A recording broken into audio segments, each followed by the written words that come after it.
we have a problem here where interest rates are high, cost of building is equally high.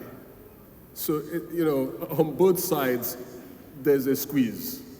Now, you can't do anything about interest rates because a lot of it is driven by policy, central bank, MPR,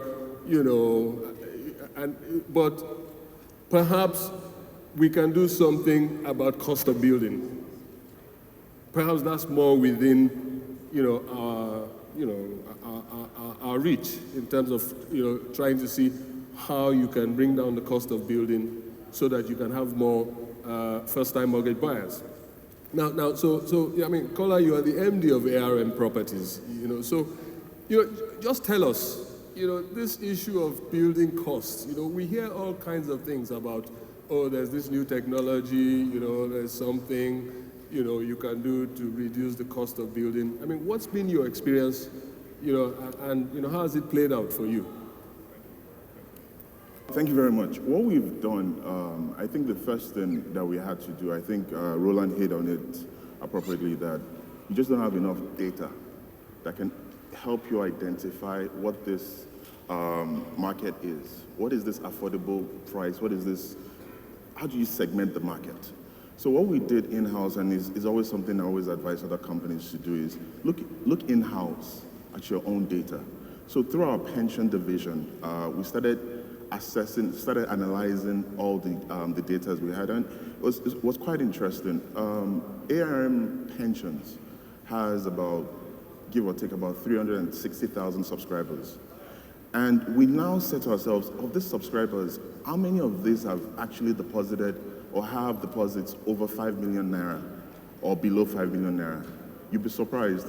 Of this 356,000 people, about 350,000 actually have 5 million naira or less in their account. So that is your affordable market. So the question is, do you really call it an affordable market when half of these people, so we looked at, okay, so what type of housing?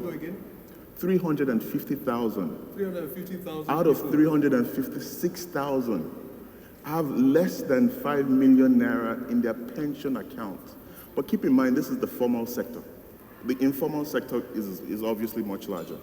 Now, how much homes, when you look at, so you're talking about the average is about 800, 1 million, 1.2 million deposits in their pension account. So the question is, how much home can they actually qualify for? So what we now did was we now created the different segments. We said, look, these 350,000 subscribers are actually what you call social homes. We need government support. In a country like Nigeria, whereby 40% of your costs are infrastructure costs, you need some kind of government subsidies to be able to fund, to be able to provide homes for those people. So, but to answer your question directly, what we did was we now started looking at different technologies. We've been studying different building technologies. We've looked at the aluminum, the concrete, the PVCs, the different material types. And one thing we find is that it's actually, the issue is actually not in that, the issue of concrete. There are other cheaper things that, for as long as the materials are available locally, you just have to be able to utilize those available resources that are available locally. Now, why would I say I'm building 4,000 homes when the technology that I'm depending on depends on importing all the aluminum, all the raw materials? Then you're now stuck with the ports, you're stuck with different elements that you can no longer control. So we said, look, number one is let's streamline the house designs. We all grew up in homes that, okay, maybe you have a 250 square meter home, but for the affordable market, you don't need a 250 square meter home. If I'm starting as my first home in Nigeria, I'm a young, I've just gotten my first job, all I'm looking for is nothing more than a 50, 60 square meter unit that I can call mine, and I would gradually climb the property ladder. Now, so what we now started doing is, okay, what can the government help us do? We've been engaging the government. That when you look at the policies of the government, especially in Lagos State that we operate in, the policies are geared for everybody. So if you're building luxury homes or you're building social homes, you have to provide parking for, I think, for example, you have to provide 2 parking spots per unit. What is the good of a parking spot for me when I don't have a home, right? So those are the kind of questions we've been asking the government.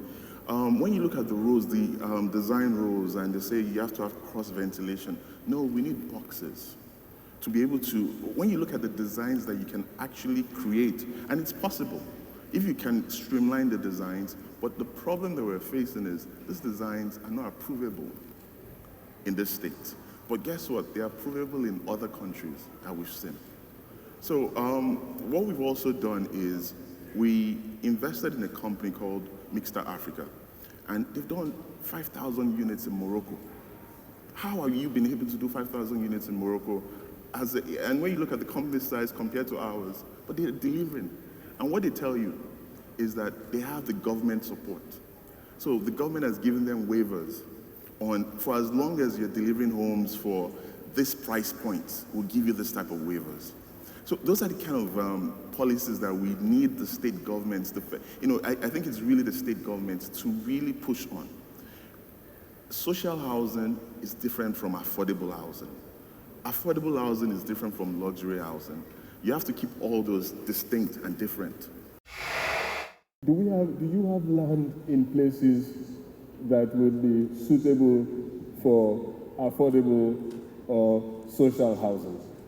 We have land in the northern part of Nigeria, where because of the situation, the security situation, we don't have a lot of interest in that area. People wanting to live there. People are migrating out of there.